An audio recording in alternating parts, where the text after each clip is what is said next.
दोस्तों, हमारे देश में आज भी बहुत सारे ऐसे लोग हैं जो कि दिन रात मेहनत करते हैं सिर्फ एक नौकरी पाने के लिए। दिन रात मेहनत करते हैं वो स्टूडेंट्स कि एक सरकारी नौकरी उन्हें जैसे तैसे मिल जाए, और उनके जो पेरेंट्स होते हैं, माता पिता, वो अपनी जिंदगी की पूरी कमाई अपने बच्चों पर लगा देते हैं ताकि उनके बच्चे सेटल हो जाएं। और सेटल होने का मतलब हिंदुस्तान में है कि सरकारी नौकरी मिल जाए ताकि जिंदगी उसकी अच्छे से चले। और इसके लिए स्टूडेंट्स भी उतनी मेहनत करते हैं, उनके माता पिता भी उतनी ही मेहनत करते हैं। लेकिन आज हालात ये है कि न सिर्फ स्टूडेंट्स बल्कि सारा देश ठगा हुआ महसूस कर रहा है। और क्यों, मैं इस पर जिक्र करने वाला हूं। स्टूडेंट्स के लिए इतनी ज्यादा समस्या हो गई है जिसका कि अंदाजा आप नहीं लगा सकते हैं। दो ऐसे एग्जाम्स जो कि पिछले 2-3 सालों से प्रोसेस में हैं, लेकिन आज तक कुछ हुआ ही नहीं है। एसएससी और रेलवे सिलेक्शन, ये 2 ऐसे एग्जाम्स हैं जिस पर कि स्पेशली मैं बात करने वाला हूं, लेकिन अब तक कुछ नहीं हुआ है। लेकिन इमेजिन कीजिए उस स्टूडेंट्स के हालात क्या होंगे जो कि दिन रात मेहनत करता है कि सिर्फ एक बार जैसे तैसे सरकारी नौकरी मिल जाए, लगातार मेहनत करता है। कई ऐसे लोग हैं जिनके पास पैसे नहीं है, उधार लेकर वो किताब खरीदते हैं, उधार लेकर वो फॉर्म भरते हैं, लेकिन उसके बाद भी जो उनका सपना होता है वो सपना ही जिंदगी भर रह जाता है, क्योंकि यहां पर उन्हें ठगा जाता है और वो पता भी नहीं कर पाते कि कौन ठग कर चला गया। अगर सरकार पर आप भरोसा नहीं कर सकते तो फिर किस पर भरोसा होगा। और बिल्कुल सही बात है, जो स्टूडेंट इस समय ठगा हुआ महसूस कर रहे हैं उसके लिए सिर्फ और सिर्फ हमारा देश और यहाँ की सरकार जिम्मेदार है। मैं ना तो कांग्रेस की बात कर रहा हूं, ना तो मैं बीजेपी की बात कर रहा हूं, लेकिन ये मुद्दा देश का मुद्दा है। दोस्तों, आप गौर से सुनिएगा, क्या 2 सबसे बड़ी कठिनाई स्टूडेंट्स के लिए इस समय आन पड़ी है। सबसे पहले मैं एसएससी एग्जाम के बारे में बात करूंगा। एसएससी सीजीएल एग्जाम के बारे में मैं बात करूंगा। 2018 में नोटिफिकेशन आता है कि एसएससी की भर्ती शुरू होगी। कायदे से देखा जाए तो हर साल इसकी भर्ती होती है, लेकिन 2018 में वैकेंसी निकाली जाती है और आज 2020 है और 2-3 महीने के बाद 2021 में हम आ जाएंगे, लेकिन आज तक इसकी वैकेंसी प्रोसेस जो 2018 में शुरू हुई थी वो कंप्लीट नहीं हुई है। 2019 में एग्जामिनेशन टीयर 1 का एग्जाम होता है, उसके बाद सितंबर में टीयर 2 का एग्जाम होता है और दिसंबर 2019 में टीयर 3 का एग्जाम होता है, जबकि इसमें जो चौथा और लास्ट स्टेज है कंप्यूटर टेस्ट का, उसका एग्जाम अब तक हुआ ही नहीं है।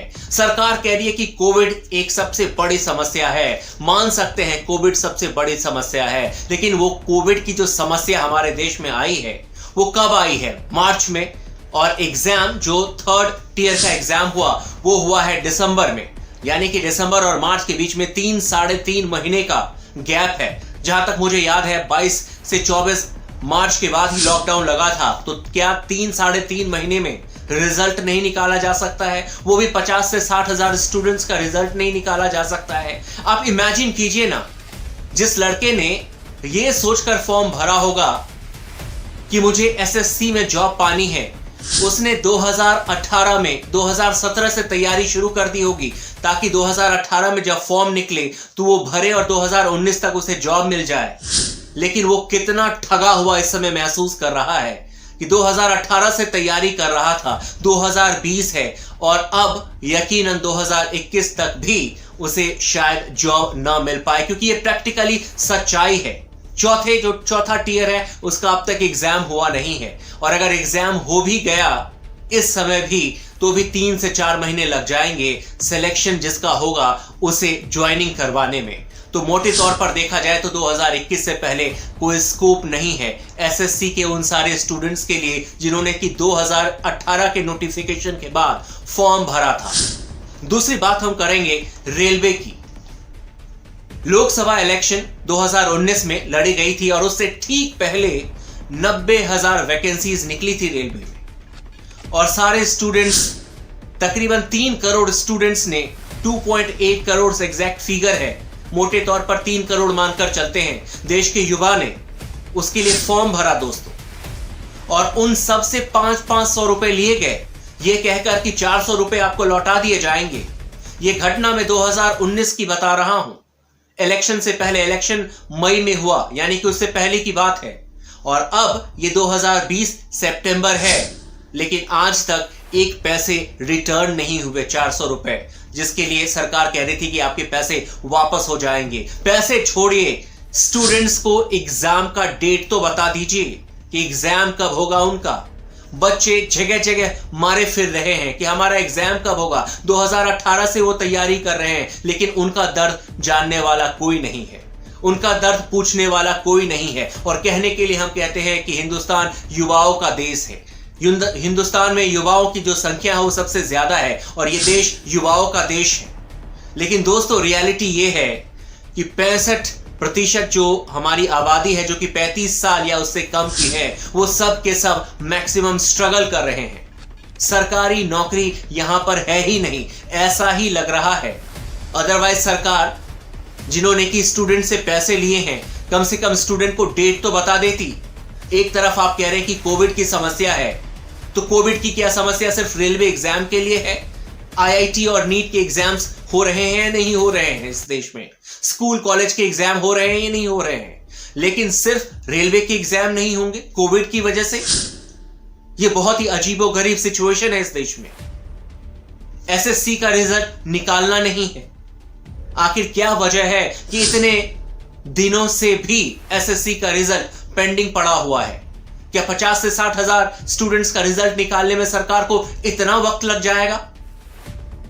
यह दर्शाता है कि शायद हमारे पास जॉब है ही नहीं। लेकिन समस्या सबसे ज्यादा उन बच्चों के लिए है दोस्तों।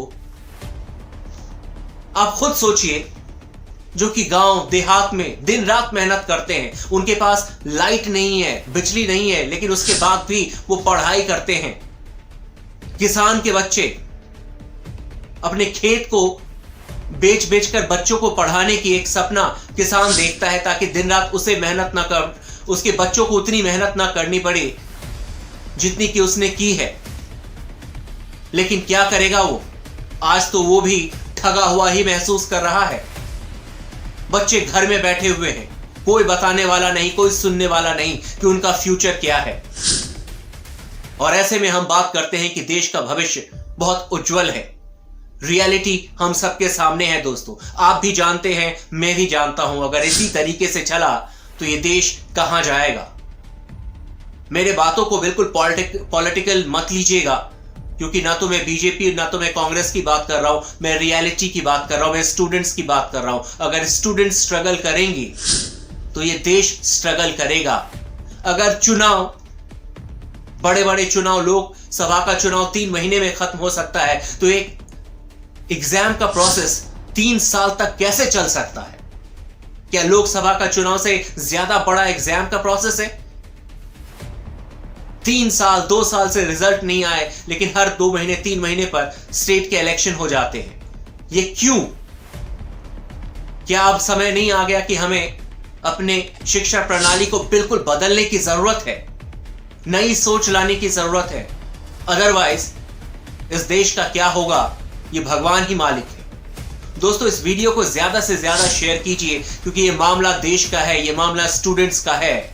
और उम्मीद करता हूं कि हम सब मिलकर सरकार को इस बात को समझाने में कामयाब होंगे कि अगर स्टूडेंट स्ट्रगल करेंगे तो आने वाले समय में ये देश भी स्ट्रगल करने लग जाएगा।